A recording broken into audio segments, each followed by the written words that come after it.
Welcome. Ooh, I'm a little hungry. It's been. When did I have lunch last? After school, stomach grumbling. Looking for a snack, open the fridge in the kitchen, yeah, and I look in the back. Take a look at the foods, thinking what's good for me. I'm scanning all the shelves, and here's what I see. We got the apples, the carrots, the grapes, and tomatoes. Yeah, but you know me, I'm reaching for the potatoes. I'll eat the whole darn thing. Yeah, I might even eat the skin. You know, a world without potatoes ain't a world I wanna live in. Yep, you know we're packing potatoes. Peep this pot of peckish people always packing potatoes. Flavor sweeps you off your feet just like a ton of tornadoes. See this pot of peckish people always packing potatoes. 50 spuds on the table, and I'm giving them a look. You know my brain's going wild. As I'm wondering how to cook them, I could slice them and dice them and mash them, put them in a pie, grab some beans and beef and veggies, make some chili cheese fries. If you got a good potato, it's not all rotten. Grab the butter, cream, and cheese, and then you got some au gratin. Or slice it nice and thin, place the spuds in the oven, bake for 30 F for 100, and you got some chips for crunching. Dip in gravy, ketchup, mustard, barbecue, or Alfredo. Try some salsa, dill, French onion ranch, some guac, or some queso. But I go and grab my deep fry. Gotta do this right and make that olive oil boil. Just keep it light, drop some pieces in the bath. Make a sizzle sound, wait for just a couple minutes to the golden brown. When I take a bite, it hits me like a giant bass drum. One crunch, I'm like, oh, potato yum! I don't know what I'm doing. Yep, you know we're packing potatoes. Peep this pot of peckish people, always packing potatoes. Flavor sweeps you off your feet just like a ton of tornadoes. See this pot of peckish people, always packing potatoes.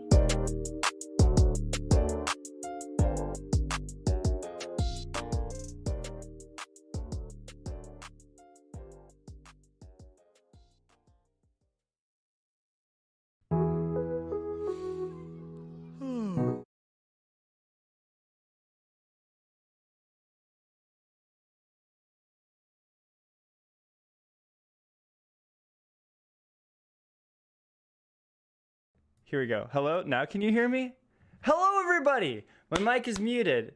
Good morning, Nada. Good morning, Calvin. Good morning, John, Brandon, Abu, Destiny, Gianni, everybody. Okay, now you can hear me? Okay, good. Hello, everybody. I think you might have heard someone talking in the background. Good morning. Oh my gosh, Carly Shiraki's here. Co-host from Weird But True. Carly's here. What's up? Anne's here. Good morning, everybody. Today's the big day. We're here for the brain dissection. Hello, Usmain. Hello, Cookie. Calvin, I missed the animals of the day. Calvin, if you could spit the animals of the day in chat, I would appreciate it. Guys, I'm very excited. As usual, I kind of screwed up the intro, but hello. Kelly's here. Ryan's here. Anne's class is here. The Opals are here, and we're ready to go. Okay. Guys, today we're dissecting a brain. I think that's why a lot of you are here. It's going to be very excited. I'm very nervous. I was watching videos about brain dissections yesterday, and I got so nauseous that I had to stop. So it's going to be a very exciting day to see how that goes. But yes, real brain, real dissection. Big Jim is ready for big brains. Excellent. Guys, we have a guest today, and I want to just introduce them real quick. Today we are joined by the voice of a guest. Oh, wait, one sec. Calvin says it's Groundhog Day, Hedgehog Day, World Wetlands Day, and World Ostrich Day today. Oh, excellent. Happy Groundhog Day, Hedgehog Day. Did the groundhog see its shadow? That's what I'm kind of wondering, because I didn't notice. Ryan, is this legal? Yes. Kelly already knows. Today we are joined by a wonderful guest. Her name is Emily Graslie, a wonderful friend of mine, a new friend of ours, and she's joining us via voice chat today. Emily, can you still hear us? Hello? I can. Emily, what up? Hi. I'm good. Besides the fact that it was my fault, everybody. The intro screw up was all me showing up premature, not knowing what's going on. Emily, so hi. People know that we're barely holding on these streams when it comes to the technology, so it's all good. Don't worry. I screw up at least a couple times every stream. How are you doing today? Good. I'm great. Thank you. I'm so excited to be here. I'm excited to see you with this brain. I'm here to be your emotional support and walk you through, in case this is a lot. I mean, a brain dissection is pretty big. I like I studied biology in college, and after I realized why I didn't go pre-med when I was watching all those videos last night, It's something about like watching people use pointy objects to poke organs that makes me like gives me like a whole body prickles, and I can't really Oh, do it. So that's why I started yeah. studying animals instead. But you have no problem with it. Yeah, I mean, in the moment, I think you stay focused and you're like, I got the task at hand. I'm here to teach people. This is a learning opportunity. But afterwards, I'm like, why did I do that? How did I do that? How did I get through that? I definitely know Uh, what you mean. It's like sometimes with the stuff that we do for Weird But True, the my TV show, it's like when you have to do it and you like have to do it either for work or you're just there and it just like needs to be done in front of you, you have no problem jumping in and doing it. But then afterwards you're like, I can't believe that I don't know, put that thing on my face or ate that thing or I dove with know. that animal or something like that or drove that race car. It's kind of cool. But that's what we're here for, right? New experiences, learning opportunities.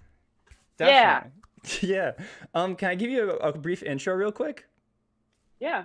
Okay, everybody. Oh, this is great. So Calvin already says in the chat, I watched Emily Graslie's show Prehistoric Road Trip last year on PBS. Excellent. Everybody, today we are joined by Emily Graslie. Emily Graslie is an outstanding person. She was the host of the digital series called The Brain Scoop, which was the Field Museum's digital series. The Field Museum is the Natural History Museum in Chicago. Emily, was it the first major digital series, host-driven digital series for a museum on YouTube? Oh, for sure. Yeah, I think it still might be one of the only ones. There's no like host one. I mean, they have like ones that have like clips and show curator interviews, but nothing with a host really, right? Yeah, yeah. The sort of like, idea where you give someone a camera and a microphone and free reign to put it in people's faces and ask them what they do. Yeah, like I think every museum should have a job like that. So I'm still championing those positions, but they're pretty unique. Definitely. It's kind of like so Emily had like pretty much the keys to the entire museum to film whatever she wanted. And Emily's also executive producer of Prehistoric Road Trip, which is a television series on PBS about geology and paleontology. And did it only air WTTW or did it air nationally? It was a national program. Sick. I have the Yeah. link somewhere, and I want to post it in the chat because you can watch some episodes on the website still. I can And drop it in too. we disable Oh yeah, there you go. links for everybody except mods. Um, but I yeah, don't know that what's how was happening. that? Was that pretty fun? It was amazing. Yeah, we got to spend about 8 weeks on the road in 2019, filming at all these different museums and going on a bunch of cool fossil digs, and then turned it into a TV show so other people can hop in the driver's seat, go along with us, and do a Heck yeah. journey into deep time. The cool thing I like about Emily, though, guys, is if people know me, they know I'm kind of hypercritical of science communicators, and there's a lot of them that I don't like because I think a lot of them are pretty inauthentic, and you can tell when they're there just because they like being on camera or they don't really know a lot about what they're talking about, and they can kind of overtly appear as not very genuine. That is not who Emily is at all. Emily is pretty legit. Emily knows more about anatomy than I think I'll ever know in my life, and very kind of authentically enjoys this stuff and is great at communicating and is really intelligent too. So that's why I like watching your Hey. stuff.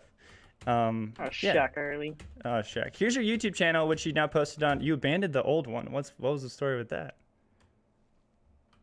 Are you talking about the MTV channel or the other one?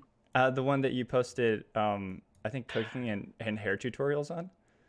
Oh yeah, that was an older channel too. Though I love the videos that we posted on that channel. I just hadn't used it in like 4 years, so I figured That's people fair. wouldn't remember. So yeah, no, but yeah, I'm still here making weird things. That's all right. People don't understand half the stuff I post on this channel, I feel like. Did you see I posted a video about the theme song to the live streams? Piano, I didn't. Okay, everybody, if you have a question for Emily or if you have a question for me during this entire stream, we're juggling a lot here. Just add us in the chat. Do at Emily or at Charlie, and then we'll try to keep an eye on it. But Emily, well, you've dissected an enormous amount of animals that I Mhm. kind of checked out. You've done alligator, a beaver, a wolf, among other things, right? Yeah. Yeah, and when I watched the videos, I was kind of impressed that you weren't there just to kind of react to everything. You knew a lot about the whole anatomy of the animal. How do you learn so much about that? Well, exactly like how you're gonna learn today, Charlie. Oh, goody. Yeah, hands-on experience. So I was a volunteer preparator in a natural history museum at my school, and it was pretty fun because it was my job to kind of take in animals that were acquired by like the Fish and Wildlife Department of Montana, and they needed to process these animals for museum collections, and that actually means like skinning them and preparing them and doing all these dissections. Anyway, so I had to do a lot of that, and you can't help but to just start to learn things as you get in there. And so that's how I learned most of my anatomy, was by studying it, like Leonardo da Vinci. Like he did a bunch of anatomical studies, making observations and then creating artwork about it. Yeah, And yeah, it's a great way of learning it. you just kind of learn by doing. I think it's so funny. People tend to associate a lot of the stuff like we do on this stream as being like overtly educational, like stuff you should do in school. And then I think people forget that you can do that stuff outside of school too, which is kind of why I wanted to do this stream. I was like, yeah, I want to break open geodes or dissect a brain, and like all the stuff that you is available for you in school, you could do outside of school too. So it's Yeah, just it's great. You just have to know where to get the stuff. yeah, like my brain plug, who's yeah. I, okay, so everybody, I think we're gonna get into it and start just by dissecting our brain. We're gonna bring out the brain, and then here's the plan. Actually, I'm gonna talk about the plan once the brain's out. But the first thing that we're gonna do is break out the brain. Does that sound good, everybody? Does that sound good, Emily? Yeah. Okay, cool. Emily, anytime you got to bounce, feel free to bounce. Super casual. I think there's a chance a few other people might be popping in and saying hi today. But anytime you got to blitz, you're free to blitz. Cool. Okay. Okay, everybody. Right. Okay, first off, everybody, we got to give a shout out to Wonderopolis.org. Wonderopolis.org is a wonderful website where you can learn pretty much anything. It's pretty much an easier version of Wikipedia, and they support these streams by posting them on their channel. Here's a great video that you could check, or here's a great article that you could check out. Really quick shout out. Excuse me. Why is this not showing up? One sec. Pardon me. Here you go. Here's a great article that I found about brains that is kind of relevant to today. How small is an ant's brain compared to an elephant's brain? The interesting thing about this is I learned that it's not the size of the brain that determines the intelligence of how intelligent an animal is. A good indicator, they say, is the brain size relative to the entire animal size. So they're explaining in the article how elephants have giant brains, but ants also have giant brains relative to their body size, which makes them pretty intelligent creatures, which I thought was kind of interesting too. Biggest brain you've laid your hands on, Emily? The biggest brain that I've put my hands on. Yeah. Geez. That the brains that I was dissecting aren't fixed. So that's a difference here. You're going to be working on what we call a fixed brain, which is one that I'm making an assumption here, but most of the brains that you can get from biological supply companies have been injected with preservatives like formaldehyde or formalin. And so it gives them a really rigid structure, but that's not really how brains are like in your head right now. They're pretty squishy. And so they need that preservative in order to keep them rigid and preserve their shape so you can study their anatomy. So that's a long way of saying I don't know how big the largest brain was, because it kind of comes out as like as goop? A goop.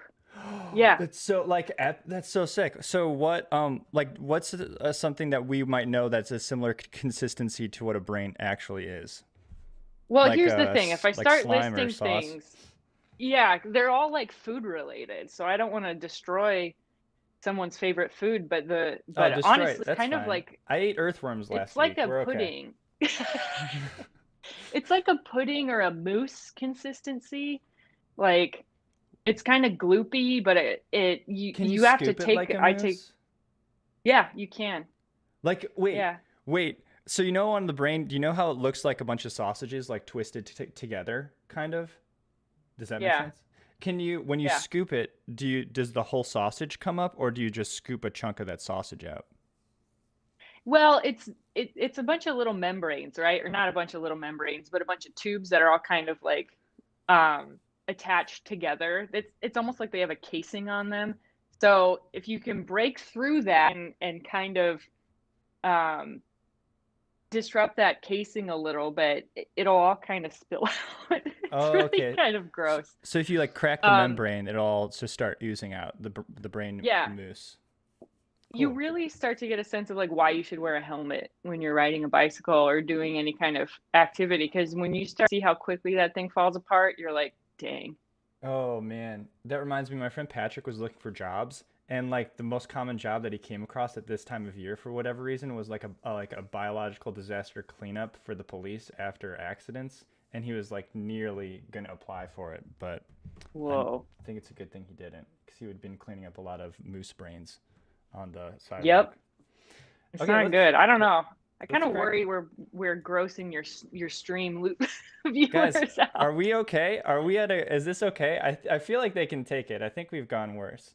When is the next Okay. stream, guys? So we are today we're dissecting a brain. We're probably gonna go for an hour, maybe a little hour and a half. At the end of today, we're gonna do chat submissions because we have some submissions that people sent in. Next week, we're gonna be breaking open geodes. So we have a bunch of geodes. Thank you for everybody who donated to the stream last week to help us get the stuff for that. Next week, Tuesday, 9:30 a.m., we're breaking open geodes, and Kirby's going to be joining us. It's going to be really fun. But right now, we're breaking open the brain. And first things first, we got to get some gloves. We got some blue or whites. Chat, tell me which ones that you guys like, blue or whites. And then I'm going to play a song while we break open this brain. Emily, I saw a video yesterday where you literally stuck your bare hand into the esophagus of a beaver ungloved. Yeah, I've been there. No gloves, though. Well, again, so the biological specimens you can get from supply companies like Ward's, for instance, that if you want to get your own brain or owl pellets, Ward's is a good place to look because they supply a bunch of those animals like dogs and rats for classroom dissections. Yeah. So for those, like, you obviously want to wear gloves. There's a bunch of chemicals being used for preservatives, and you don't want any of that on your skin. The specimens that I prepare are like pretty fresh. They're freshly dead. They haven't been injected with any preservatives. It's like a hunter preparing something that they went and got, in the wild, like a deer or whatever, like a pheasant. And so you want to prepare it fresh. And in that case, it's kind of like the meat you buy in a grocery store. But we're not eating it. So when you don't use gloves and you don't have any like cuts on your hand or anything, it can be a lot easier to kind of manipulate the skin, and you have a better sensory experience. But it's all personal preference. Like if somebody's not comfortable getting literally like elbow deep in an animal, for sure, just do whatever you're comfortable with. But the main thing is the preservatives. I think so. The pretty formaldehyde, formalin, those are fairly harsh. I think formaldehyde they don't really use in specimen prep anymore because it's a carcinogen. You don't want that like on your skin. You don't want to be anywhere near that kind of chemical. So Yes, generally a yeah, good idea. Avoid carcinogens. yeah. Real quick, Ann Beringer with the $20 dono. Ann! Thank you so much, guys. Throw some dubs in the chat for Ann. Shout out to Ann and Ann's class. Thank you. I think we're getting some microbiology slide stuff for 2 weeks. I think we're doing microbio stuff in 2 weeks, so that's going to help to that. Ann, thank you so much. Really appreciate it. All donos go to science supplies for the stream. So Ann, thank you so much. Shout out to Ann's class. But in the meantime, I'm going to play a song. I don't know if you'll be able to hear this, Emily, so this will be like a minute and a half. I'm just going to try to make this reveal pretty dramatic. So, Okay. Here we go, guys. It's time for the brain. I hope this works. Okay.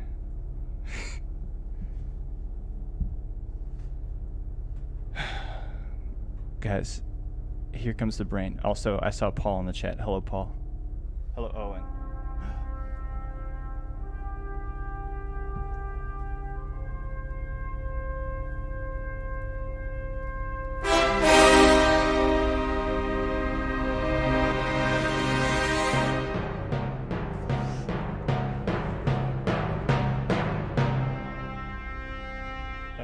so tight.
Okay.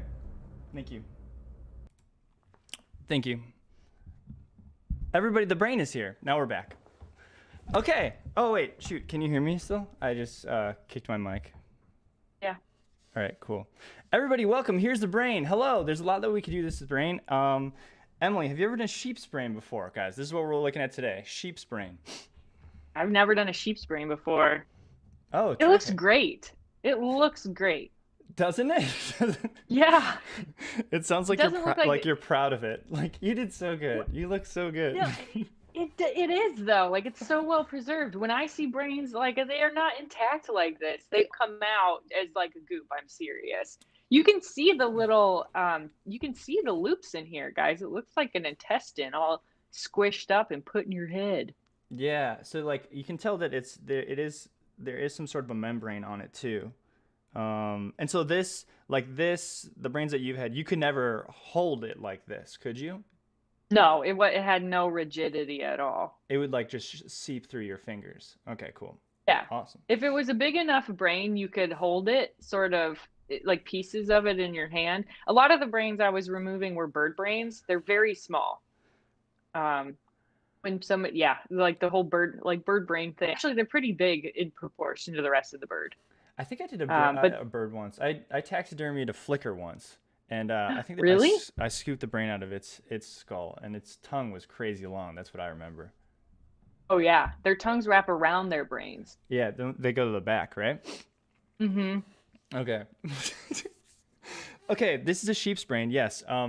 Yes. My hookup got me a sheep's brain. The cool thing that I was learning online, Emily, you might know this, is when I originally got it. Oh, first I got two brains. One of them is vacuum sealed, and it was a lot more smushed than this one. And when this originally came out, I was kind of bummed. I was like, oh my gosh, it's so flat. Like someone like sat on this, or they were like stacking them up to like put them in storage or something like that. So I was a little bit disappointed. But what I learned is that do you see how the spinal cord goes like straight out? It's because like sheep are four-legged animals, and if you think about it, the spinal cord will go straight out its back, whereas like humans are bipedal, so this would kind of be like hooked around and go straight down our backs. So this is kind of like actually how it's supposed to be shaped. I thought that was kind of crazy. Oh, whoa! I never thought about that. Yeah, right. It's kind of weird. There are a couple other differences that I looked up that make the sheep brain different than a human brain, but for the most part, they're kind of mammals, so it'll be pretty similar. I'm gonna do one thing real quick so we can get some more close-ups. I'm gonna lower my camera real quick, so it'll just be a sec. Brains are not for eating. You cool? That's correct. Anybody has a question for Emily? Throw it in the chat. One sec. I'll be right back. All right, I'm here. Hey guys, how's it going? Everyone gets real quiet.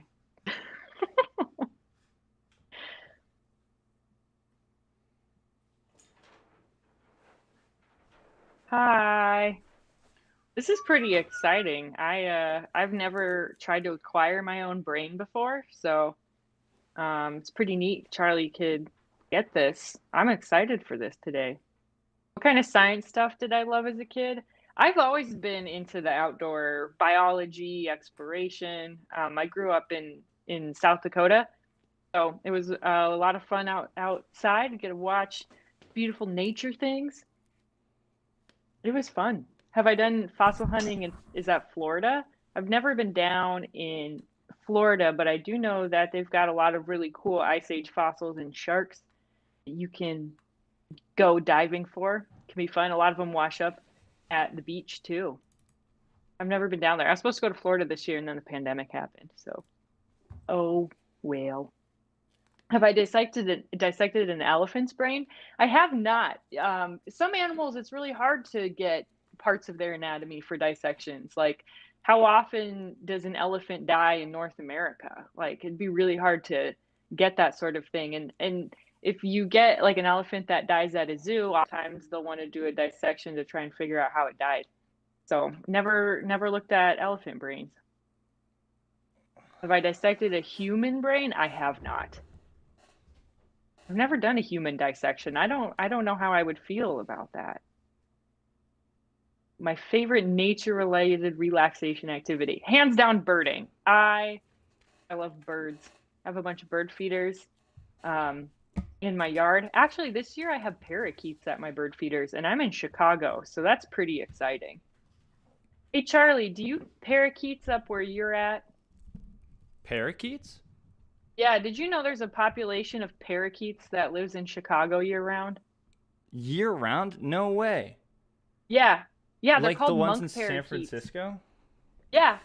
Yeah, we've got them here. And they have been coming to my bird feeders all Wait, no winter. way. Were they Yeah. like pets that were released that have like established a population? How are they year round? Yeah, so it's thought that some of them are from, released pets, but they've been in the United States since the 70s. And there's a bunch of parakeets like that are in Texas and California and stuff, but then there's a population that made it up to Chicago and they somehow are able to survive the winters here. But Do they've you been here for a really long time. do you know what area of Chicago they kind of settle in? They like to hang out in Hyde Park near the University of Chicago because they like to eat grass in the summer. So they like all the big green open spaces. And then there's a bunch of that are kind of like Evanston area, a little north of the city. And there's a bunch where I'm at out in the suburbs. So it's pretty Evanston cool. parakeets. That's so outrageous. I had no idea. Yeah, keep an Um, eye out. They live off people's bird feeders in the winter. have you seen anything interesting going through your backyard lately? Well, besides the weird parakeets, um, what did I have? I get a lot of red-tailed hawks in the winter too because they get Nice. kind of hungry and they see other birds at my bird feeder and they're like, "She put up the buffet for us." Oh yeah. Oh, have you ever seen one snag anything? Absolutely. Yeah, Oh, it's not an uncommon thing. Like they like to get the starlings because they're pretty big well that's epic and because they starlings are not good. yeah, they're invasive. So kind of neat. We had chickens.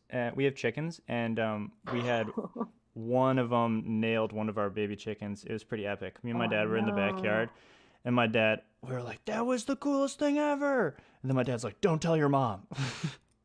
I thought Oh it was no. funny. But we saw the whole thing. I was climbing a tree with like a tree climbing equipment, and it grabbed it with its talons and then flew onto the branch that I was climbing, and then was like 5 feet above me with the chicken in its talons. It was very cool. Whoa. Yeah. What are the chances? Right? I don't know. Very, very low, but pretty epic. Um, uh, Somebody, Big Jim Video says that they've had red tail and Cooper's hawks in the backyard. That's cool. nice. I think we're ready to go. Okay, so I know a little bit about brain anatomy. How much do you know about brain anatomy, Emily? Not a whole lot. I know there are two halves. I know there's Sick. a back part. I know there's a front part. And I know that all the parts do different things. That's true. All the parts do different things. All right, I'll take us through as much as I possibly can, which really isn't a lot, but I mean, this is super informal, so we're just gonna try to do what we can. Here's the plan. So I think we're gonna start with just we're gonna start with the outside and kind of like look at the outside and determine what the different sections are. Then we're gonna slice this whole thing in half and then look kind of at like a side profile of it because you can see some different stuff, some stuff that you can't see on the outside. Then we're going to try to separate the parts so we can understand them a little more. And then we're going to take a cross section of the front and check out the inside of the brain. So you can kind of see the neurons in a really interesting way. So we're going to do that. Those are kind of the steps that we're going to go forward. And if anybody has any questions about anything while we're doing this, feel free to throw them in the chat and we'll try to pick them up as we go. But initial sensory assessment. Smell. It smells like nail polish remover. Texture. Kind of like a bouncy ball, like pretty rubbery. And finally, taste. No, I'm kidding. I'm not gonna eat this. But that's pretty much it. Okay, so let's figure out what we're diving in here. Here are the three main parts that we're gonna kind of separate, right? So if you look at this, you got this part right here, which is the main part. This is kind of like the cerebellum. This is the cerebrum. Yeah. So this is the cerebrum. You got this main part right here. Here's the cerebellum, which is like this thing that really looks like cauliflower. And when we get into it, it's going to even look like more like cauliflower. And here's the brainstem, and there's the vertebrae at the bottom. Underneath, we got some cool stuff. Here, let me see if we can do this. Shoot. At the front, oh my gosh, here it is. Wait, I have a reference sheet that I'm going to switch up. So here is here and here. I don't know if you can see these. There are two little flaps that are kind of like poked down. There, we can kind of like flip them up. These are the olfactory lobes. These are a little bit bigger in a sheep than they are in a human, and this is where they process like sensory information in terms of smell. So olfactory lobes right here. This is where the optic nerves connect to the brain, so the optic nerves connect to the eyes. I thought this was cool when I figured it out. So you know that each eye, so your right eye connects to your left hemisphere, and the left eye connects to the right hemisphere. This is called, the optic chiasm? Does that sound familiar to you, Emily? I've never heard of that. Sick. So you know that they have to cross. So the nerves coming from each eye have to cross when they go into the brain. This is where they cross. If you can see, like, this kind of goes that way, and this goes that way. Imagine if this extends that way, and then this extends that way, and then that's how... Yeah, that's awesome. That's the intersection of the nerves of the eye. That's kind of a neat part. Got anything? Yeah, if you Google optic chiasm, it's spelled CHIASM, and there's a lot of really cool graphics that show that cross pattern. That's neat. I didn't know that. Yeah, it's kind of yeah. That's one of my favorite things about this sort of stuff is looking at something that you previously had no idea what it was, learning about it, and then it's like kind of like you look at it with a little bit clearer vision now. Yeah. Lobes of the brain real quick before we slice this bad boy in half. Okay. There are four kind of lobes of the brain. First, we got the front one, which is called the frontal lobe. Frontal lobe is right here. It's only kind of like here up, which is interesting, like here to the right, which is interesting because if you look at the human brain, one sec, human brain right here, the frontal lobe is much bigger. What is the frontal lobe? This is emotions, planning, and problem-solving abilities. So sheep, not very emotional creatures, and they're not very good at planning or problem-solving compared to humans. So they have a smaller frontal lobe. I like the idea of sheeps doing problem solving. What problem would sheep need to do? Like, how do I get out of this pen? Yeah, how do I escape a predator? How do I evade this sheepdog? Yeah. They'll struggle with that immensely, I think. But at no fault to them, only because their frontal lobe is small. So you can't really blame them for that. This middle section here is parietal lobe. That's like recognition and movement right here. Let's see. Then the back section is the occipital lobe. This back section right here, that's for vision. And the last one is the temporal lobe, which is over here, which is look for like speech and memories, apparently. So I don't know how this compares to the human temporal lobe, but I don't know. Sheep got memories, and that's where they're stored. That sound good? Oh, wow. That's Baby, amazing. I like to think about sheep memories too now. I like how I'm like, this is that. And you're like, ooh, application. What memories are in this part of the sheep brain? Yeah. Let's see what we got. One sec. I'm messing with focus real quick. Is this a real brain, Charlotte? Yes, this is a real brain. Baby sheep, normal size sheep. I think this is a normal size sheep. I'm pretty sure about that. Next, we're going to cut this bad boy in half and kind of get into it. So I've heard that if you can kind of peel it in half like this slowly, then we'll be able to see the corpus callosum, which is the structure that connects both hemispheres of the brain. Wow. So, Emily, when you're preparing most of these specimens, usually you're preparing them for preservation in a museum, right? So, Hmm. is that mostly like, do you just scoop out the brain and get rid of it? Um, Yeah. yeah. Yeah, so when we're preparing specimens for natural history museums, either you're preparing it for a couple different, it depends on like what you're preparing it for. The way you prepare an animal for display is different than if you prepare it for biological study data. But regardless of what you're preparing it for, the goal is the same. You need to get rid of any of the soft tissue or anything that could decompose, once you're done preparing it, because if a specimen starts to decompose, then it's going to attract insects, it's to rot, it won't last for very long. So our objective is always like get out the brain, remove the eyeballs, the heart, all of those organs, and then ideally what's left with is just the skin and the skeleton. And you can clean the skeleton, you can soak the skeleton in acetone, you can kind of get out all of that biological material, but anything that's going to decay. And then same for the organs, unless you're really, if you're trying to preserve something like, we have a researcher who's trying to preserve the stomach contents of wolves. So he'll take out the whole stomach and just throw that in a jar of preserves. And then they can put that in like a CT scanner to see what it was eating without having to dissect the thing. And are the bones in the skeleton are stored separately from the skin. So when any like skin is mounted for like display, the skeleton is not inside. Right. Yeah. Most of the time, some parts of the skeleton stay with it, especially if you're doing like birds. Like birds, you can't remove the whole skull of a bird because then you're removing the beak, and you have to be able to see the beak if you're going to display it for taxidermy. True. So, yeah. One of my favorite descriptions when I was preparing to dissect the flicker, they were just saying how when you peel off the skin off the like the main body cavity, it's like pulling a sock off your foot, and Yeah. it felt so similar to me. It was just the weirdest thing ever.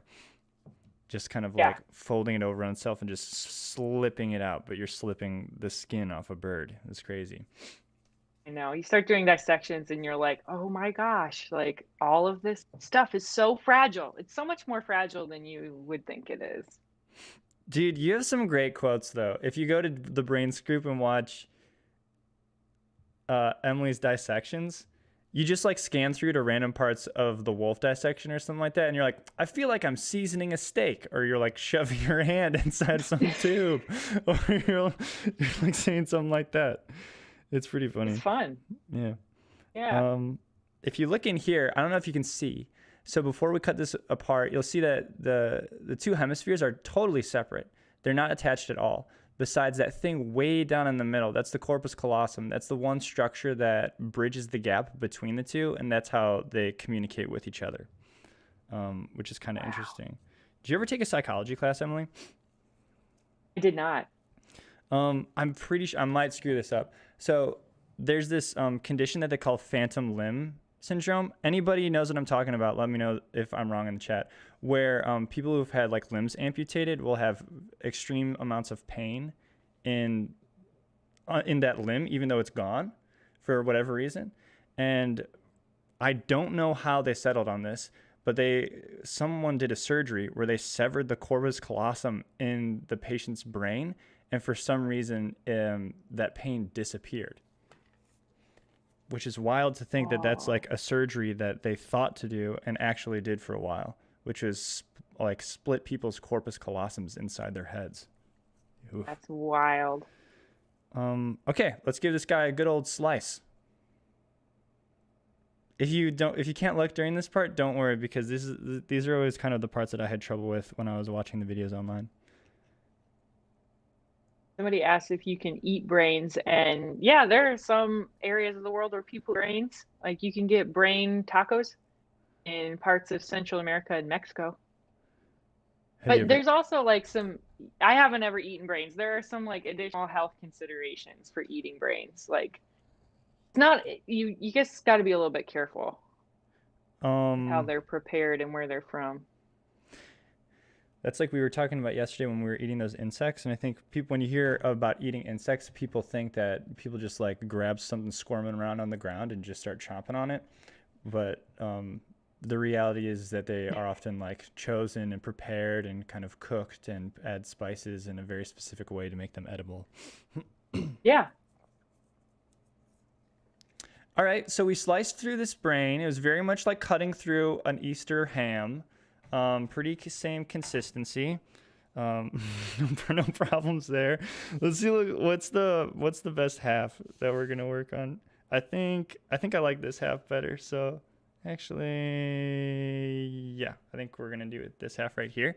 Okay, guys. So this is a half of the brain. We're gonna find. There are a lot more interesting parts of this here. I'm gonna switch this so we can take a look at it. This is great.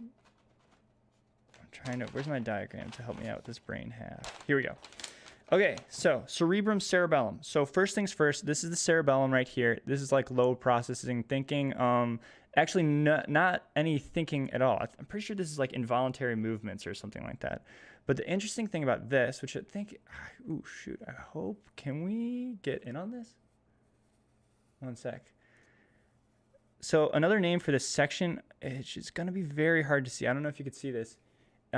Is they call this the tree of life. I don't know if you've heard this before, because if you look at like the white matter and the gray matter in there, it's supposed to you can kind of see it like bridging, and it's supposed to look like a little tree. Yeah, I can see it. Yeah. Whoa. Which is very interesting. That's so neat. At this part, it always kind of looked a lot like a piece of cauliflower to me. Which if the brain could ever look extremely edible, that's the moment right there. It absolutely does look like a piece of cauliflower. Yeah. Like if you cut a cauliflower in half, you can see the stalk and the stems. Are you vegetarian? I am not. Neither am I. But I know the Super Bowl's coming up, and I think we're making cauliflower wings. So that's what came to mind. Have you heard of arborvitae trees? Sorry, my brain's all over the place. This is what happens sometimes. Have you heard of arborvitae bushes? I haven't. No. Anybody? Wait, you don't know arborvitae? Okay. Anybody in the chat know arborvitae? They're like the bush. If you know like a bush, it's the bush. That's like the tall bush around here that people use. So tree of life, people call this cerebellum arborvitae because of the branching. Arborvitae is also the Latin name of a bush. And it's called arborvitae, or the tree of life, because sailors used to eat it because they thought it would cure their scurvy. So they would like put it in water and boil it and sip it. But what they didn't know at the time is that it has trace levels of arsenic. So it would actually slowly poison them, which is a pretty interesting fact. But wow. Yeah, bushes all over the Chicago area. You'll see those arborvitae bushes. Okay. Here, a couple of things we want to look at right here. Here we got the corpus callosum. That's the thing that kind of connected the right and left hemisphere. Something I didn't know about brains is that they have ventricles and spaces like hearts. Did you know this? What? No. Yeah. So if we look in here, this is kind of like one of the ventricles right here. They hold fluid, and it helps with just like kind of like general pressure on the brain. And I'm gonna bring up an image of the ventricles in the human brain right here. So I guess here's a good one. So these are just like spaces in the human brain that are empty besides for this specific type of fluid that helps relieve pressure on the brain, which was another interesting fact that I Wow. had no idea about.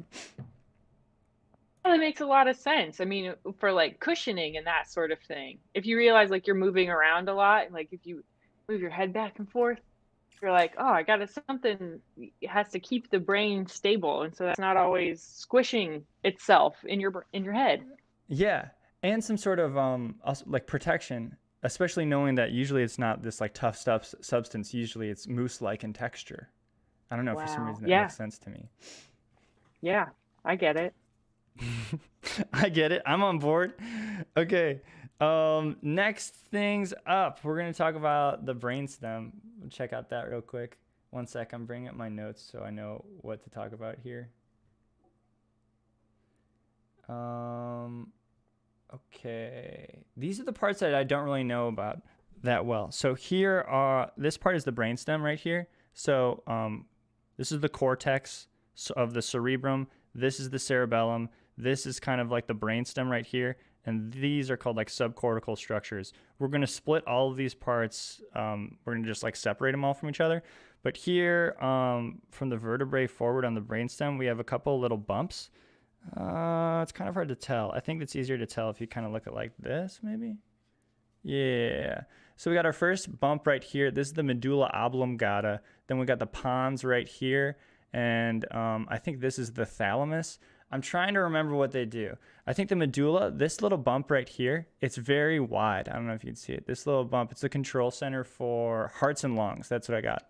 Control center for hearts and lungs right here. This part is the pons. It basically links the medulla to the thalamus and the hypothalamus, which are right here. And the midbrain, which is this kind of entire section right here of the brainstem, controls movement, auditory, and visual processing. So that's pretty much what we got right here. There is one point that I kind of want to find. It's called the pineal body, and it controls melatonin, and it helps you fall asleep at night. Which, do you see this part right here? This like bean? Right Yeah. there? Yeah, I think that's the pineal body, which controls the release of melatonin, which helps us sleep. Wow. That's so cool. I take melatonin supplements to help me sleep. I've always wondered, like, where are they going? What are they doing? How does this work? They go into your pineal body, or they're helping out your pineal body. Yeah, they're showing up being like, we're here, guys. Yeah. Release the troops. Release the troops. Okay, next thing I kind of want to do is I want to separate all of these things from each other. I don't know exactly how well it's going to go, but we're going to try it. So we're going to separate the I keep flipping these up. Cerebellum from the brainstem and the cerebrum from the rest. Awesome. Emily, when you've dissected animals, have you ever run into any like problems or disasters during dissection or preparation? You did a skunk and had an issue with the skunk, right? From what I remember. Well, yeah, a little bit. The skunk was pretty intense to prepare because they have these huge scent glands. Like everybody knows skunks for their reputation for being really smelly, but skunks are related to some animals like weasels. They're distantly related. They're not a kind of weasel, but anyway, weasels have scent glands too. Even your dog has scent glands. And so they're used for marking. So it's not unusual for an animal to have scent glands, but really unusual for skunks to have glands as large as they are. Actually, a skunk's anal glands are about the size of golf balls. And so they are just full of noxious fluid. And they're also really, really fragile. They're located underneath or between two layers of muscle. So you have to dissect the muscle from the top of it in order to remove the whole bulb without cutting it. It's almost like what you've done right there with removing the cerebellum. You have to cut around it and remove it as a unit. And you're using a scalpel, which is super sharp, surgically sharpened. And we were using the same trying to remove the scent gland, even though it has a membrane that's about as delicate as an unprepared brain lobe. So that was a little harrowing because if you poke it, you will just release all of this hyper concentrated skunk anal gland. So that was like it was a high stakes dissection. Did you puncture it? I did not, but I was very nervous that I would. It still smelled anyway. Like, you know when you're like cooking peppers in a kitchen and you walk into the kitchen and your eyes kind of burn just because of all the pepper In the oil in air, the like air? the Yeah. volatile chemicals?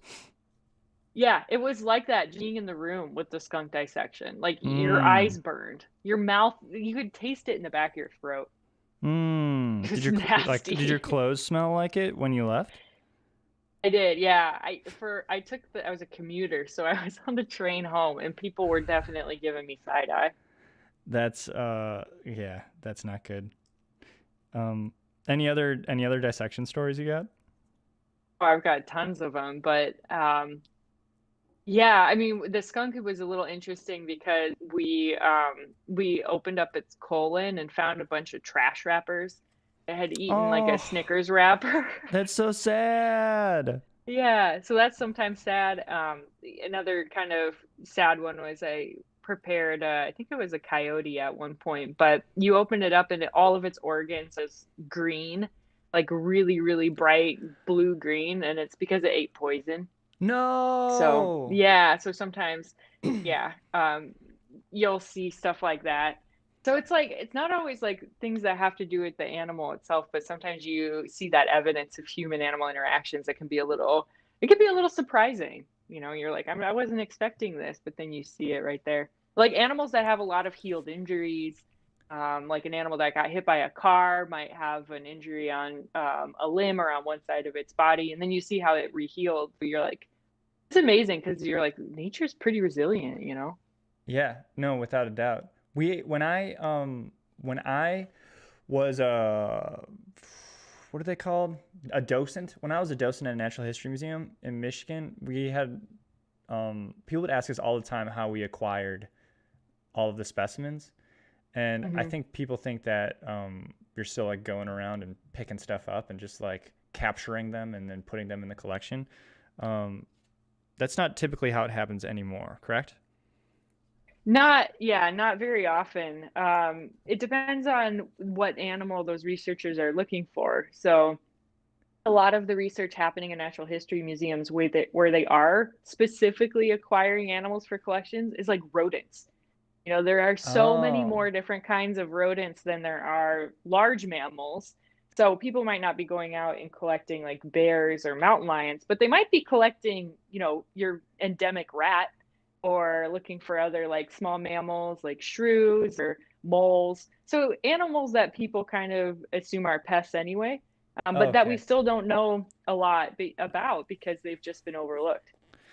Or sorry, Kelly and Ari want to know if you have a ferret, or if you don't have a ferret, do you have any pets? I do not have ferrets. I think ferrets are pretty interesting. It's like it's having a weasel in your house. Like, Yeah, what are they're you so doing? You got a wiggly. weasel. Yeah. Yeah, ferrets are pretty cool. I do have pets. I have two cats. I also have a boa constrictor You have a and a snake? lot of fish. Dude, I had a Yeah. Kenyan Sambo for a while. I had to get rid of it because Wow. I legit started having nightmares that it would eat me in my sleep, and I couldn't sleep, so I had to get rid of it. It was so sad. Wow. Wait, what kind of That's wait, a boa intense. constrictor? What's the like color pattern on it? It looks like your standard boa constrictor. It's not like one of the hybrid ones. Hmm. But it was my partner's. He's had it for like 10 years. Kind of wild. That's a long time to have a snake. Have you ever fed it? I haven't. I do watch it. He puts frozen rats in with it, and man, they go right down. They go right down. This is true. Real quick, here's what we got. We separated all of the parts. So we separated the cerebrum, the top, from the cerebellum, which is over here, and then this is the brainstem part that leads to the vertebrae in the bottom. This also kind of has some of those subcortical structures. Actually, I think they're kind of in here still. The corpus callosum and one of those ventricles that we kind of popped open right here, and we kind of took a split right here. I don't know if this is very clear, so we might have to take a slice of the other one. One sec. I'm trying to see if You know what? I'm going to throw a filter on this, and we're going to see if we can see it very easily. One sec. I'm going to see if we can do this. Because we're trying to look at the difference between the gray matter and the white matter on this section. But it's a little, let me throw this up. It's a little tough to see, at least right now. Filter, contrast, way up. That's just kind of shiny. One sec. Have you ever, I know you've done live streams for Brain Scoop, but have you ever done solo live streams before? I have not. No. I'm fascinated by this process. Oh, have you ever thought about it? Yeah, I've thought about it. I make art too. I actually studied art in college, not science. So I've been like thinking about, man, maybe I can teach other people anatomy the way I learned anatomy by doing like art demonstrations and talking through the different anatomical features as you draw them. So that's kind of what I was thinking about, maybe trying. Yeah, I mean, it's really different than making a YouTube video, but it's really fun. And I feel like you would enjoy it. It's very difficult to set up, but once you get it set up, you're pretty good to go. What's your favorite thing to paint? I like painting landscapes, like big, but really big landscapes. So kind of like mural wall-sized things, although I haven't had space to make any that big. But I like paint. Yeah, I just like painting environments. I think there's so much that you can learn about an environment by studying it for a long time. You ever do watercolors? I've always wanted to get into watercolors. Yeah. I think that's my favorite, like medium. I just love the look of it so much. Yeah, they're beautiful. Okay, here, I think we're going to use this one for gray matter versus white matter. So this is the cerebellum. I'm going to screw that up all the time with the cerebrum. So you see the white parts and the parts that aren't so white. The white parts are, let's see, the inside of the brain is called the white matter. The white matter is the axons, the nerve fibers that carry the nerve signals, and the gray matter is the nerve cells that process and transmit the nerve signals. Okay, let's talk about this. The white matter is the axons, and the gray matter are the nerve cells. Have you ever seen a diagram of a nerve cell, Emily? I don't know. I'm gonna Google it right now. I'm trying to see if this makes sense.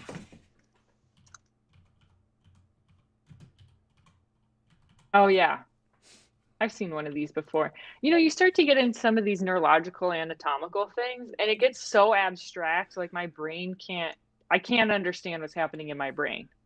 Yeah, like what?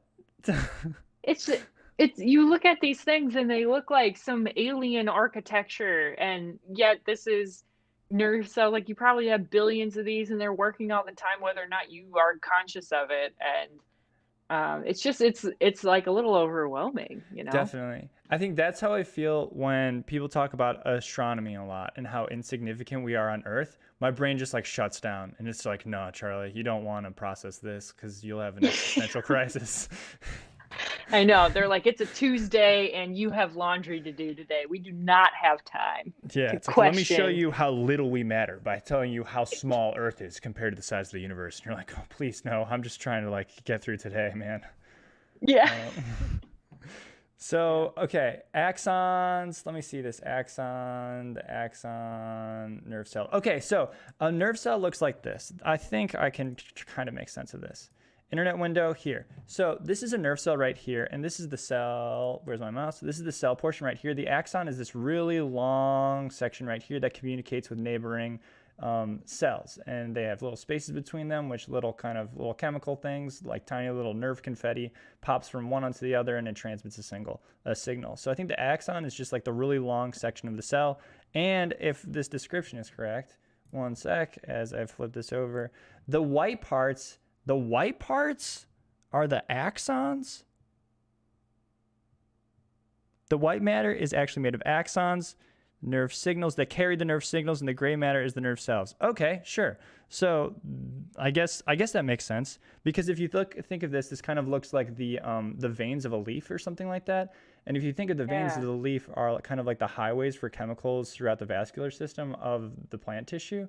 So the white matter is kind of like the highway of the chemical signals. So those, which is the axon of the cells. Bam! Now it clicks in my head. Just compare it to a tree, and I've got it. Okay. Does that make sense? Yeah. I was gonna say that. Yeah, that's really cool. I was just gonna say it's like the pathways for delivery. Yeah, the nerve highways right there. Excellent. Those seem Um, really big. they seem really big. Like I didn't. Yeah, I just wouldn't expect that you'd be able to see that with the naked eye. Yeah, maybe it's just like trillions and trillions of bundles. I don't really know. But they do seem Amazing. relatively large. It is kind of weird that like in general this brain seems very small compared to what it can possibly do.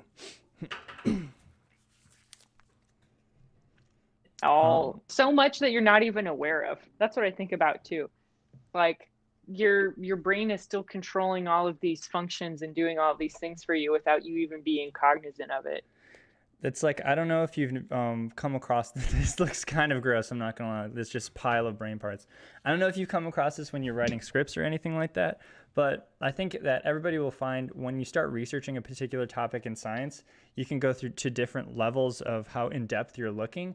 And you'll realize that every level is just like kind of a brief summation of the level beneath it that leaves out a lot of details. And you're inevitably going to get to the point where you find out that people really don't know the answer to a majority of the things out there. Almost like the article that we were checking out, the Wonderopolis article. Like people think that brain size compared to body size is kind of an indicator of intelligence, but even that they're kind of like not really sure. Well, and so much of like scientific research and exploration hasn't been accessible to as many people as it has been in the last, I don't know, 20, 30 years. Like it's just our ability to share information these days is so much faster than it was um, before the internet. And so I think people are starting to realize just how much we don't know Yeah. by showing everybody like what we do know. Hopefully things will kind of there's still a lot yet to learn, which is also super cool because people typically don't think that that's the case. I know there's probably like future neurologists listening to this stream right now, people who are going to discover some amazing medical breakthrough or just to share, this level of curiosity with their own people in their lives. Hopefully, definitely. That's all of the sections that I kind of wanted to slice in and check out. Anybody, we're looking at the chat right now. If anybody has any questions about anything we've looked at, or if anybody wants to see something again, or if anyone has in general questions kind of for me and Emily before we wrap up. Now, we're kind of closing things out. This is the brain dissection, which is pretty epic. Emily, one thing that I wanted to ask you about. Oh my gosh, sorry, Paul Trout, my boy Paul coming in with the $20 dono for science equipment. Thank you, Paul, very much. Paul, I hope you're doing well. That was very kind of you. I have to change our thermometer real quick. But Paul, thank you so much. Let's get some, let's throw some dubs in the chat for Paul. Dubs in the chat from our screaming knobbed whelk. Thank you, Paul, very much. Kaden, when's the next stream? Next stream plan is for Tuesday at 9:30 a.m. Next Tuesday morning, we're going to be breaking open geodes and checking out gemstones. Thank you so much, Paul, and seeing how they grow. And Kirby's going to join us for that one. Game night, no game night Friday, but I think we're going to do some game nights coming up. The game nights are definitely going to return in March. I know a lot of people want some game nights, so they're coming back. On Fridays, Emily, we have quiz nights where we all kind of get together and play some trivia online. And people are generally fans of that, so that's going to come back soon. What will you do with the brain after the stream? Emily, I was going to ask you this. What is the disposal method for a lot of the animal body parts that you remove from specimens when you prepare them? Well, a lot of them go into a trash bag and get hauled off by a biological waste company. So, you just kind of treat it like anything else. And it depends on what it is. So, like if it's a lot of like weird wildlife parts, it usually is a biological, takeaway. But sometimes if you're preparing just kind of common animals, just goes in the trash. That's really surprising. Yeah, but for something like but again, those are specimens that are freshly prepared. They don't have any fixatives in them. For this sort of thing, like a brain, I have no idea how you get rid of this. I would not put it in the trash. Okay, don't put it in the trash. Yeah, I would look up like how you're supposed to dispose of this kind of biological material Es- because it probably has like some special way of getting rid of it. Especially the preservatives. Yeah, this is true. Um, that's a very responsible thing to do. Um, we had a. Have you ever fed a animal a brain? I haven't fed an animal a brain. Ooh, is Ann Beringer in the chat? Um, I don't know if Emily, if you've worked with animals before. Ann Beringer worked at a zoo for a while, so Ann Beringer might be able to answer that question if she's ever fed animal brains to other animals. But I'm sure, like when you feed an animal to it. Oh wait, Emily, you have. You fed a mouse to a snake, so technically you have. I have as well. Yeah. Yeah, they're just usually not like spooned out individually, just like part of the whole package there, brain and Yes. all. Mm-hmm. Texture, someone was wondering about the texture, Caden. It's kind of like a rubber bouncy ball. It's pretty squishy, but also pretty stiff. And Emily was describing earlier how when she cracks open the skulls of animals to preserve them, typically they're goopy like mousse. It sounds like it's like mousse in a loose membrane or something like that. Emily, have you ever looked into getting a license to pick up roadkill?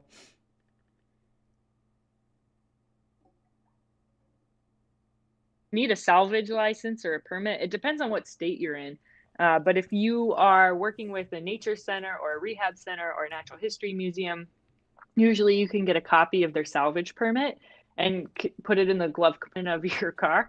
And then you have documentation that says you have legal permission to pick up roadkill or salvaged animals because you'll be depositing them in a repository. So yeah, there's actually when I was in college, I picked up a lot of bigger roadkill because I lived in Montana, and so have things like bighorn sheep or wolves or something large I'd have to put in the back of my car.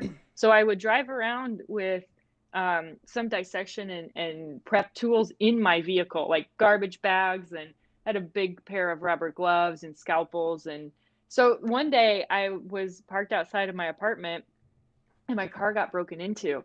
And they had opened up the glove compartment of my car and found all these like bloody rags and all this other stuff in my car, and they Oh, just geez. abandoned it. They didn't take anything out of the car. I think they probably thought that I was some like serial killer or something, because I had all this weird That's stuff and so like funny. bloody They crack it crap open. in They're my like, "Oh my God, we're way over our head. We can't mess with this person." yeah, yeah.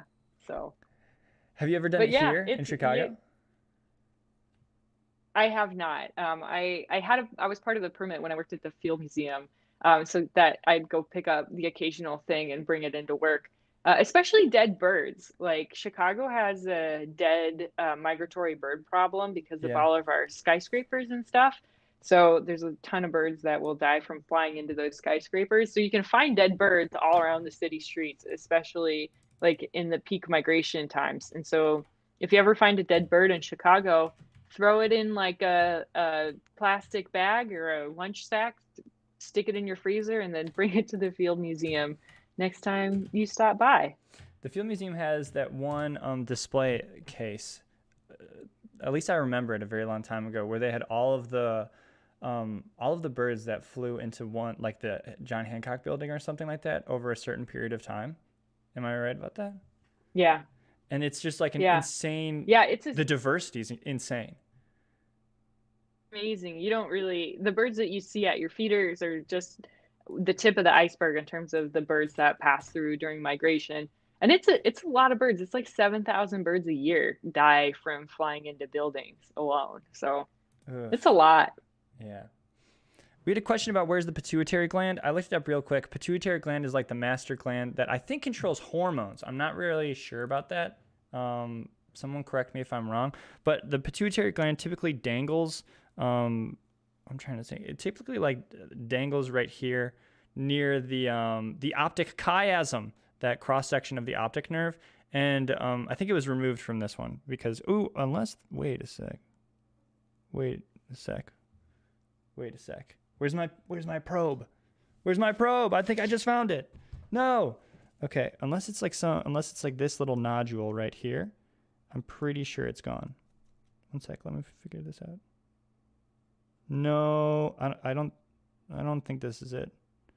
But unless either this is it right here, see this little like M&M type thing, or the pituitary gland was removed. I think this is it. Iron Golem, this is a sheep's brain, not a human brain. Charlie, is this the craziest thing you've ever done, says Kayla? I don't think so. I think it's all relative. I haven't dissected anything like Emily has, but I've dissected a shark. I've dissected a fetal pig, a cat, like a cow's eye. I ate earthworms last week. We ate a scorpion last week, which is pretty cool. But the craziest thing I've ever done, I don't know. It's all relative. I think when I got locked into the quietest room in the world for Weird But True, and started hallucinating, that was pretty crazy. But definitely the craziest thing I've done on stream, I think so for sure. This is a question for Emily. How long does it take for a snake to fully eat a mouse? Oh wait, Emily's got to bounce. Emily! Emily, are you here? Emily. Okay, I think we lost Emily on the call. All right, Emily's got to bounce. All right, bye, Emily.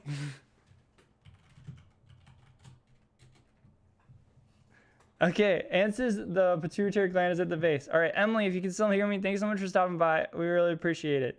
We'll catch you later, all right? Everybody say bye, Emily, in the chat. I think her voice, for some reason, is not coming through. I don't know if you can hear her, but I can't anymore. So, Emily, thanks so much for stopping by. We really appreciate it. We'll catch you later. Anybody else have any questions before we wrap up here and move on really quickly? Actually, I don't know if we're going to do chat submissions because the people who have those chat submissions aren't here right now. Paxton, what's up, my boy Paxton? Caden's here. Peter, thanks for joining us for sure. Roche is here. Okay, everyone. What is your next stream going to be about again? Sorry, Caden, don't worry about it, my man. Next stream is we're cracking open geodes. And it's going to be next Tuesday. So next Tuesday, we're cracking open geodes and looking at crystals with Curb. I think Kirby's going to be on it. Nikon or Canon, what type of camera? What camera is that? It's a Panasonic Lumix GH4. I've had these bad boys for a long time, and they're really enjoyable. What type? This is so fun, Charlie. Geodes are so cool. Going to Iowa State. Yeah, geodes. This is going to be great. Yep. Panasonic GH4. There's a new one. Everybody, but this is it. Thank you so much for joining us, guys. Thank you so much. Can we get some W's in the chat for everybody who donated to the stream? Oh, wait, real quick. I kind of want to switch it up just so we can have reset goal, end goal, donos. We have our goal amount was 80, and I think, what did we hit? We hit 60. Nice. And after 2, 15, 21. Wait, one sec. Start goal. All right, cool. Everybody, thank you so much for donating. What's up, Joey? What's up, everybody? Subscribe if you haven't. Yes, next week, 9:30 a.m. Central Standard Time. When cracking geodes, I stopped to think, well, it'll be the first light. I'll be the first person to see this inside in 300 million years. Exactly, Peter. It's going to be pretty epic. Will you watch the live stream song after this? Yeah, piano. Oh, definitely, I will. Definitely, we'll check it out. Charlie, I am scared about the title. I thought you were going to dissect a human brain. No, guys, no. Sheep brain. We amped up the drama in our reveal video, but it was definitely a sheep brain. Oh my gosh, no, Natalie's here. Okay, guys, we're gonna do chat submissions real quick. This ends the brain dissection portion of the stream. So guys, brain dissection portion is over. We're moving on to chat submissions. So feel free to hang out if you guys got to bounce. Thank you so much for stopping by. But in the meantime, we're going to do chat submissions really quick because we have some great chat submissions. Piano, if you email me your video, I'll watch it right now. What will we learn next Tuesday on the next stream? Geodes, geology, how crystals form, how rocks form. It's going to be a very epic stream. I'm really looking forward to it. One sec, chat box needs to refresh. Done. Okay. Charlie, your gloves still have brain juice on them? Dude, there's brain juice everywhere. Big Jim. Any big videos coming out? Let's see this more art. Okay, first things first, T-Klex wanted to send these over. T-Klex is a big fan of WandaVision. I don't know if you guys have ever seen WandaVision before. I have not, but T-Klex is a big fan, and she's been drawing these, which is pretty epic. So this is a drawing from T-Klex. This is Iron Man, and this, I don't know what this is a reference to since I haven't seen the show yet, but it says when dinosaurs ruled the earth, and it's a dino. So which is really excellent. So everybody, these are T-Klex's drawings. Very good job, T-Klex. Thank you so much for sending these over.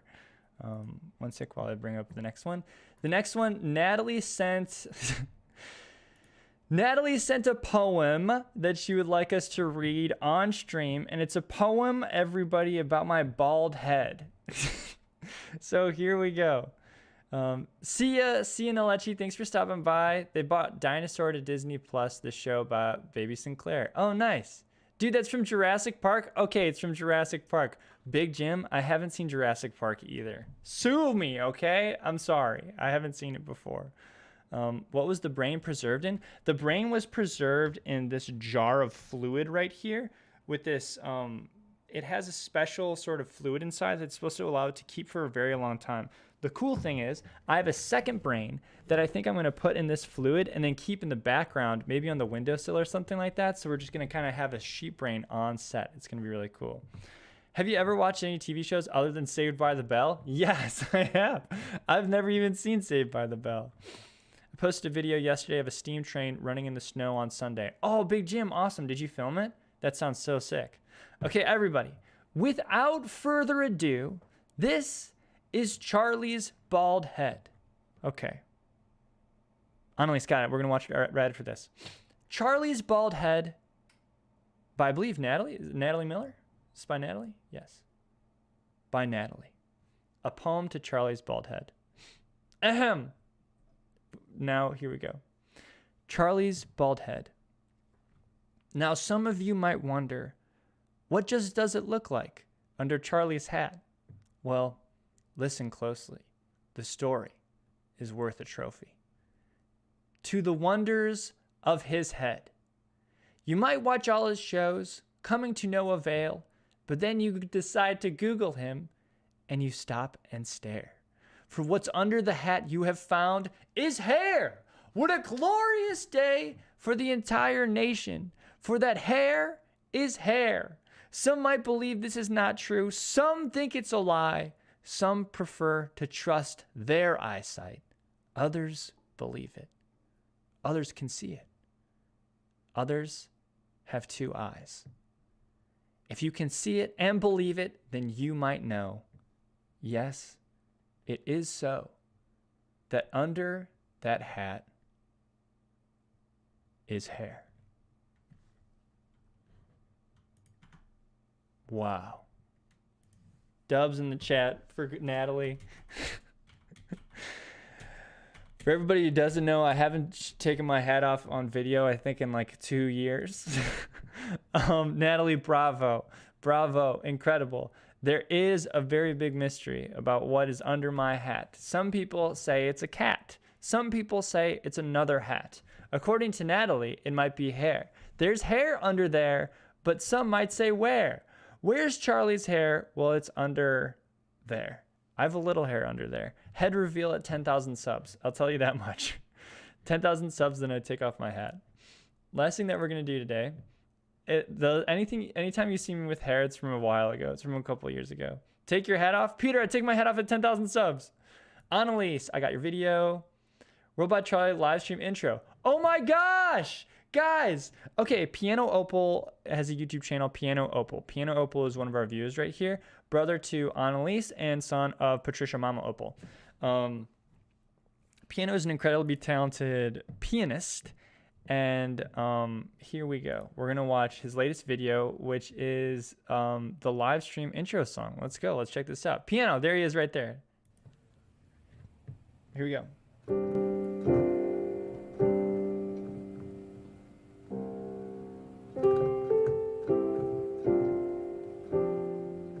This is the classical song we played at the beginning of the stream.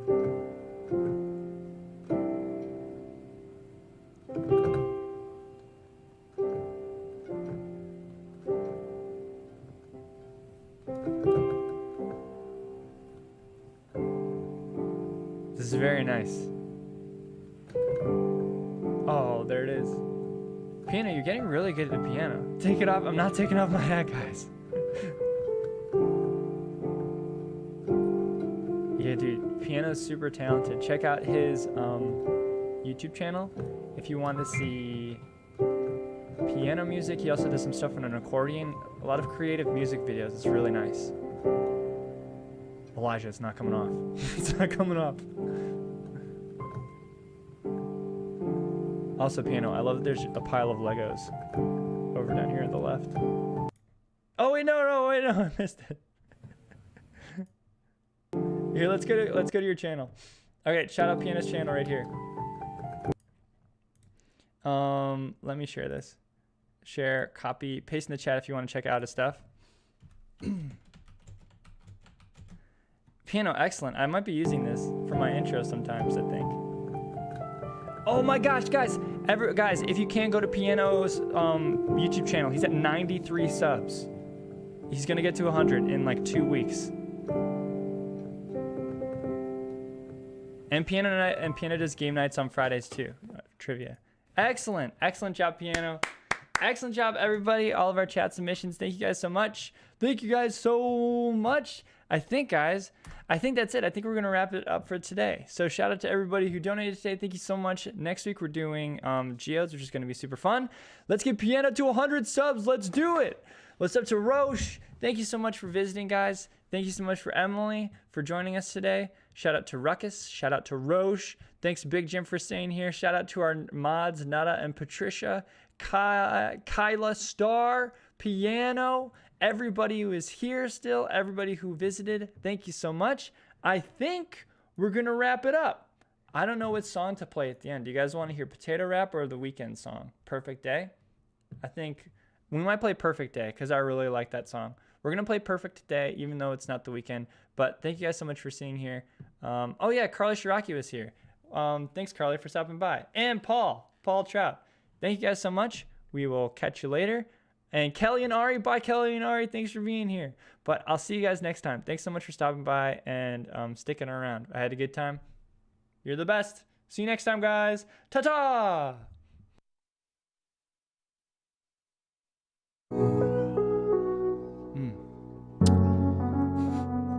Wait. What's that? What is that? Wake up in the morning and there's a smell in the air.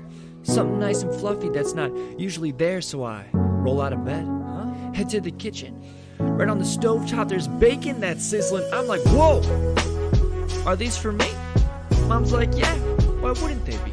So I grab a quick bite, don't want to be late. Put on my shoes, my backpack, and my mom's like, wait, says the greatest phrase I've ever heard her say. You don't have school. It's Saturday. Wait, what? No. You lying? No. Really? Yeah. Because it's the weekend. Yeah. And that's the best thing ever. Sometimes I wish it'd be like this forever. We got time to play games. Yeah. Stay up way too late.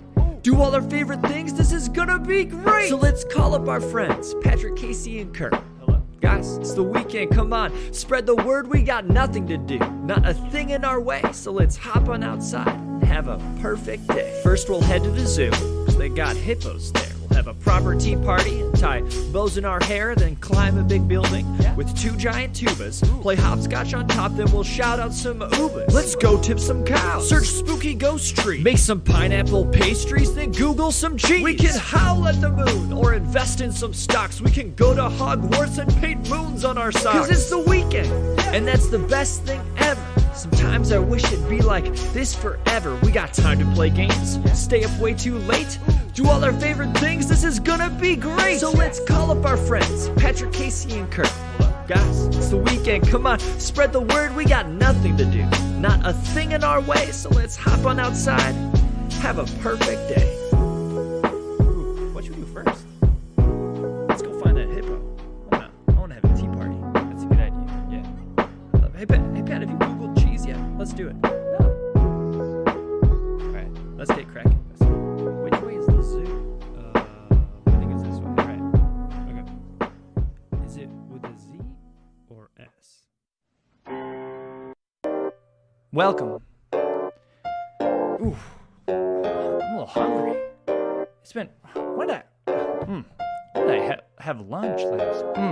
After school, stomach grumbling. Looking for a snack, open the fridge in the kitchen, yeah, and I look in the back. Take a look at the food, thinking what's good for me. I'm scanning all the shelves, and here's what I see. We got the apples, the carrots, the grapes and tomatoes. Yeah, but you know me, I'm reaching for the potatoes. I'll eat the whole darn thing. Yeah, I might even eat the skin. You know, a world without potatoes ain't a world I wanna live in. Yep, you know we're packing potatoes. Peep this pot of peckish people always packing potatoes. Flavor sweeps you off your feet just like a ton of tornadoes. See this pot of peckish people always packing potatoes. 50 spuds on the table, and I'm giving them a look. You know my brain's going wild. As I'm wondering how to cook them, I could slice them and dice them and mash them, put them in a pie, grab some beans and beef and veggies, make some chili cheese fries. If you got a good potato, it's not all rotten. Grab the butter, cream, and cheese, and then you got some au gratin.